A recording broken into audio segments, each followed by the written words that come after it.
is raising a starvation minimum wage of $7.25 an hour, which has not been raised in 10 years, to $15 an hour, a living wage, a radical idea? No.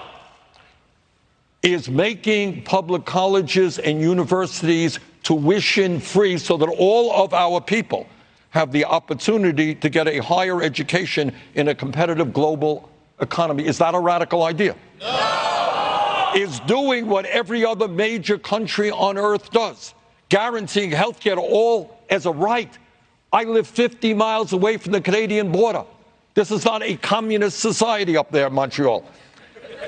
They guarantee health care to all. They spend 50% of what we spend.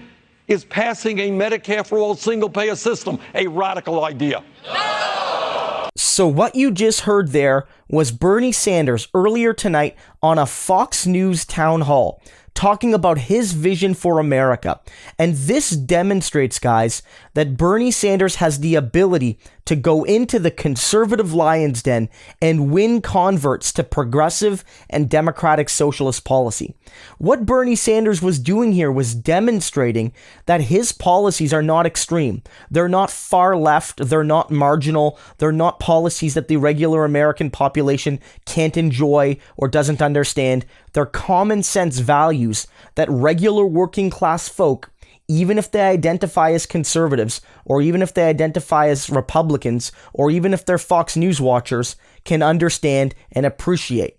Bernie Sanders made it very clear. A decent $15 minimum wage is not radical. The crowd agreed. Bernie Sanders also made it clear that ensuring education was available without regard to cost to prepare Americans for the workforce and the global economy was not radical, and the crowd agreed. And finally, Bernie Sanders noted that having healthcare guaranteed as a basic human right was not radical, and the crowd agreed again.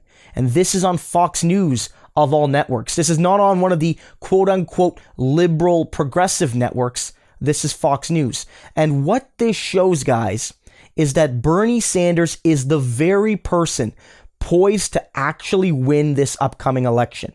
Because Joe Biden can hide away with his establishment support and the liberal media at MSNBC and CNN and other sources basically touting him 24/7 while they denigrate Bernie Sanders 24/7.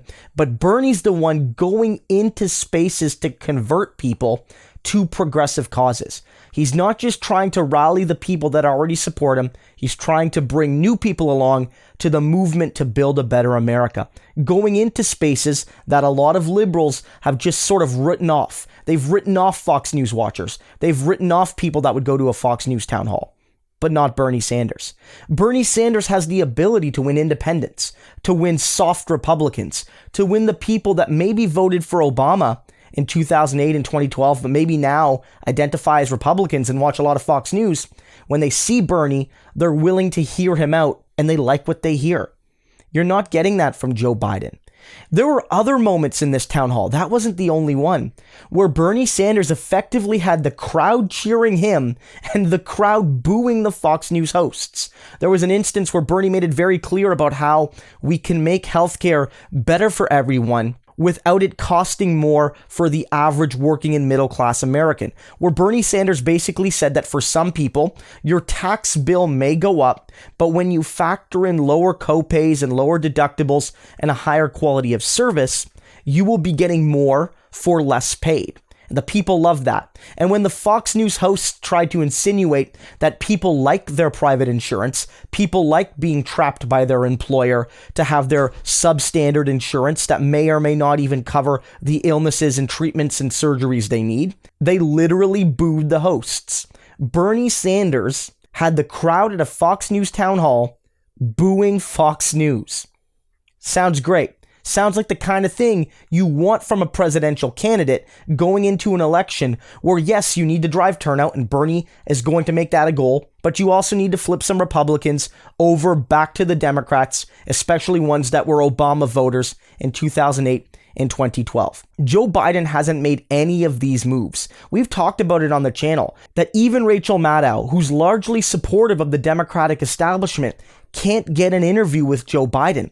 So what's to think that he would ever go on Fox News and face actual scrutiny, actual tough questions that would challenge the narratives around Joe Biden? He wouldn't. And Bernie Sanders noted tonight, he didn't use the words cognitive decline necessarily, but he made it very clear that while Bernie, at all of his rallies, at all of his town halls, at all of his events, including tonight, would speak for 45 minutes or more, Joe Biden feels it adequate to talk for less than 10, to talk for 7 minutes. Joe Biden is doing that, I feel, because of his cognitive decline.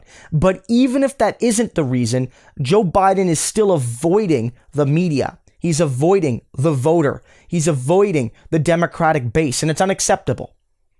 So when you look to a leader that can win over people that aren't already part of the choir, when you look to a leader that will go into difficult spaces and take on all comers, and when you look for a leader that can take policies that have for generations been seen as radical and in 2 minutes get a Fox News audience basically cheering for those policies, you know you only have that in Bernie Sanders.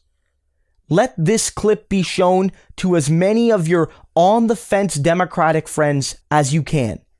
Because right now people need to be convinced that the quote-unquote safe milquetoast neoliberalism of Joe Biden will not get the job done. Joe Biden himself hiding away won't get the job done. You need Bernie Sanders, the man who can make radical policies sound mainstream and the man that will go to any audience to get that job done. He's the only one that's going to defeat Donald Trump in 2020.